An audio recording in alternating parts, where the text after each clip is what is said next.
full of miracle stories about how Jesus calmed the storm, how he fed the crowd, how he healed the sick and raised the dead.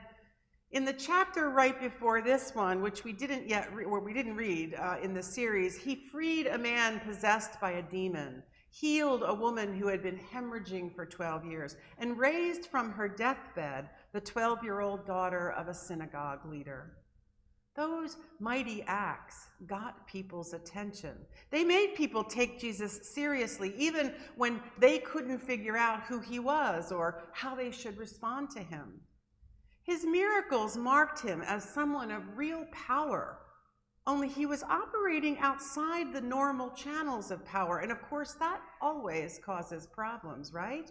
The channels are there for a reason. The channels give some people a way of understanding power and gaining access to it, and they give other people a way of controlling it. Power that is exercised in certain ways by certain approved personnel is official power.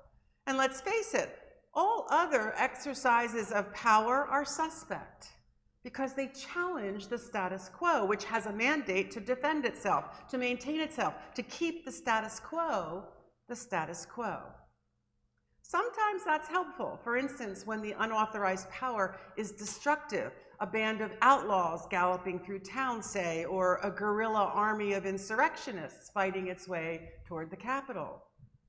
But the same defenses that keep out the harmful use of power may also keep out the good kind, which is what happened to Jesus.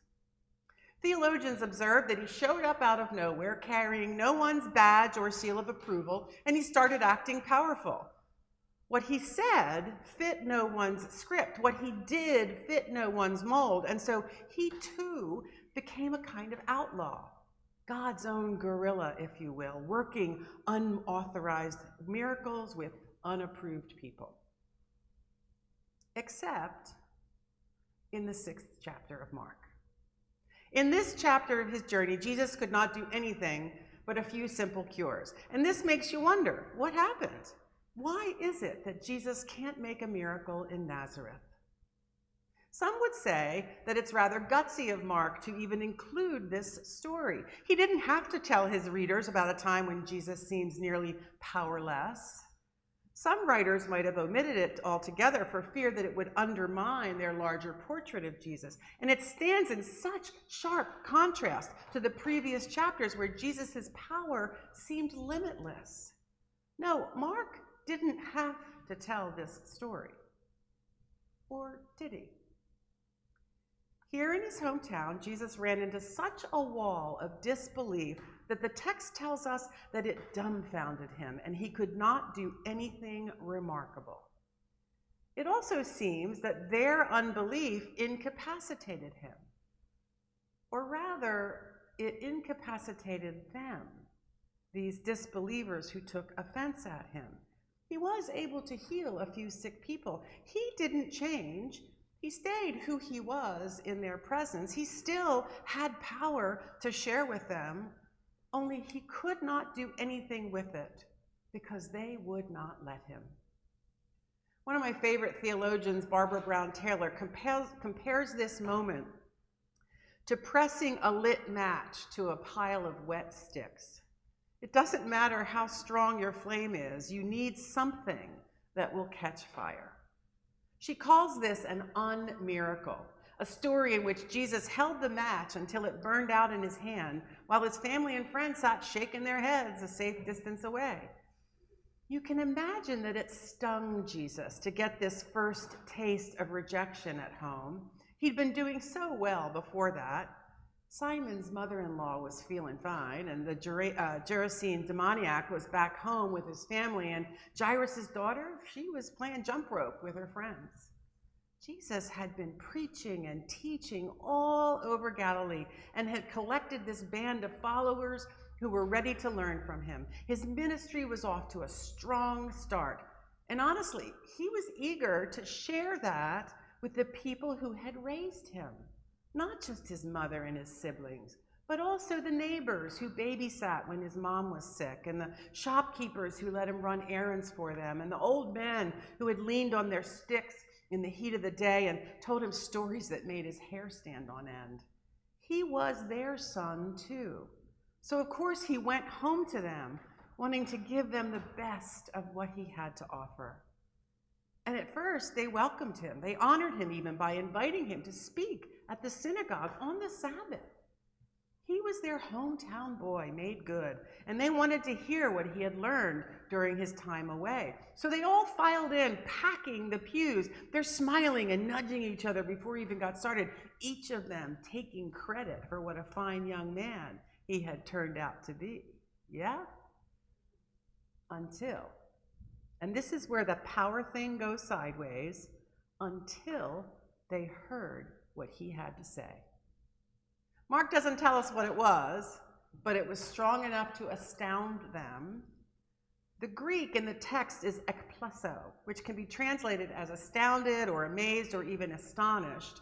When you hear those words, you can imagine the crowd might have jumped out of their pews, applauded his preaching, stood up, raised their hands, hallelujah!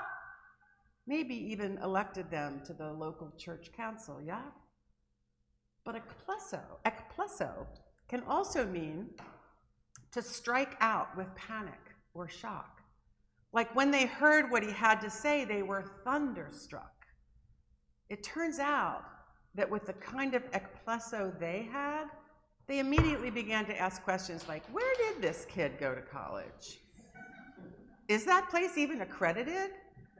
Who was his professor? Was he conservative, liberal? Like, what is he talking about? What books did he read? And by the way, he's getting a little too big for his britches. We know his personal history. He's a builder, for goodness sake. In fact, I have the first chair he ever made, and it's a little rickety. And behind them, behind their hands, they're like this. Is this not the son of Mary, nudge, nudge, wink, wink? Knowing good and well who he was, but by calling him that, they turned the question into a slur. You see, he was familiar to them, and that was the point. They knew him as the eldest child of a large clan, a child like their own children, none of whom was traipsing around the countryside cleansing lepers and casting out demons. Talk about a comparatorium. So they took offense, and that was that. They couldn't see him as he was in the moment. They could only see him as he had been before. They couldn't see this boy from their neighborhood as a man whom God was using. They were angered by what he preached and blinded by what they presumed him to be. They were prejudging, and they were sure that God could not possibly use this child from their community, and they had had enough. In Luke's version of this story, they literally run him out of town and try to throw him off of a cliff to rid themselves of this hometown non-hero. In other words, they could not believe what they were hearing, and the fact that it was this guy, this kid, saying it made it even worse. Imagine what it was like for them to see these ex-fishers and ex-tax collectors and ex-prostitutes that were tagging along, and then to hear Jesus' power-filled message. Imagine he might have said, I know you, and you have to change. We have to change. We have to allow people who don't look like us or think like us or talk like us to join us, to be a part of this village. Imagine Jesus opening their eyes to see the poor and the widow and the deaf and the lame sitting on the roadside outside of the gates and telling them, we need to do something about this. We need to care for these neighbors too. I wonder if Jesus' word about love and justice and grace and an upside-down power structure was just all too much for them. He dropped that match when it burned down to the end and singed his fingers, and absolutely nothing caught fire in the synagogue that day. It was his first big failure, the only time in all four of the Gospels that Jesus was unable to do something, and the last time in Mark's Gospel that he ever appeared in a synagogue on the Sabbath. His own people rejected him, and he got the message. Prophets are not without honor except in their hometown and among their own kin and in their own house. Now, he could have rejected them right back, but that was not what he did. What he did was shake the dust off of his own feet and leave them to go shine his light somewhere else. Now, Mark doesn't exactly explain how it is that Jesus' visit home ends up as an unmiracle of powerlessness, but maybe it simply reflects that we human beings have much more influence on God's work in the world than we realize. Now, some of you might be squirming from the assertion that human participation, human will, or human effort somehow limits God's power, especially those of you who've been taught that God is all-powerful or omnipotent, and that God's grace is irresistible. But as theologian David Lose suggests, this isn't a judgment about God's power in the abstract. Rather, it is about our willingness to be a vessel for God's love and healing in our own lives and in the lives of our neighbors. In observing that we humans have power in this covenantal relationship with God, we can wonder then about the character of our own lives. Do we, from day to day, have a desire to participate in God's work, to bless and care for others, for ourselves, each other, and the rest of creation? Or do we resist that? And do those decisions make a difference in how God's power to heal and care take expression?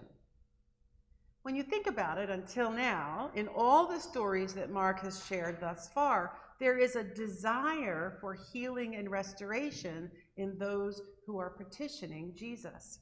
Yet in this story, all the bystanders can see is this local kid who's made it big and who, from the vantage point of scarcity and insecurity, has grown too big for his britches. Trapped in their comparisons and complaints, they're not even remotely interested in receiving his blessing. They're just not open to it. And even Jesus can't believe it. Such a view, such an experience makes space for the possibility that God actively enlists us in God's work. Can I get an amen? This creates the unfortunate and at times tragic possibility for our resistance, certainly, but it also invites our partnership. And in this way, it literally hallows our daily activities and actions in the world. It makes sacred what we do. In a two-way covenant, God shares God's ministry of love, reconciliation, and healing with us, which means that each and every day we have the opportunity to be channels of grace, channels of mercy, channels of compassion and empathy, love and justice to people and a world desperately in need. Read this way, this scene then sets the stage for making sense of the second story as well.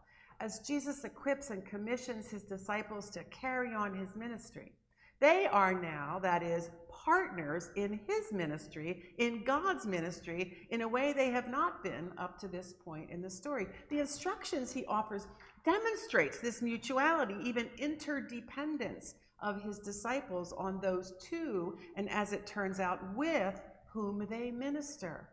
They go out in pairs. This work cannot be done alone. And they do not take their own provisions, but rather depend on the cooperation and hospitality of those they meet. And while some will receive them and be blessed, others will refuse their ministry and blessing. The shaking the dust off one's shoes idiom is sometimes interpreted as a matter of cursing those who reject you.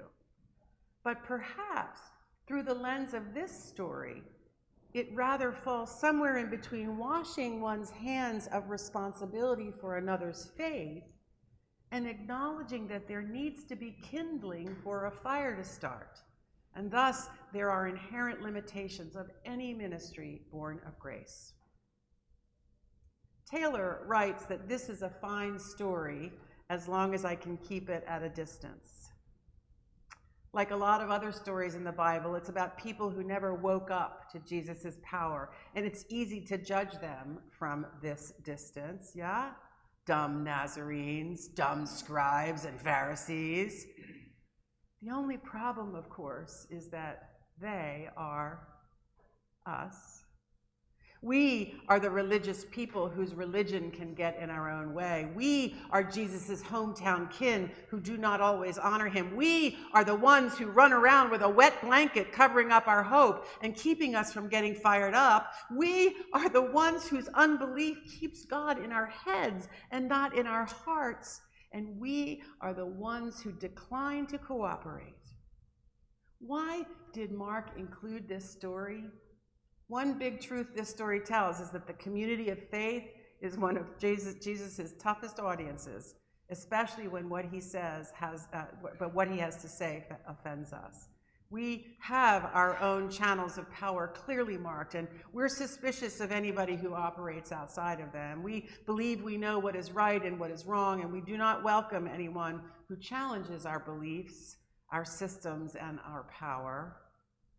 And yet God is dedicated to doing just that, because it is the only way to get us to believe in God more than we believe in ourselves.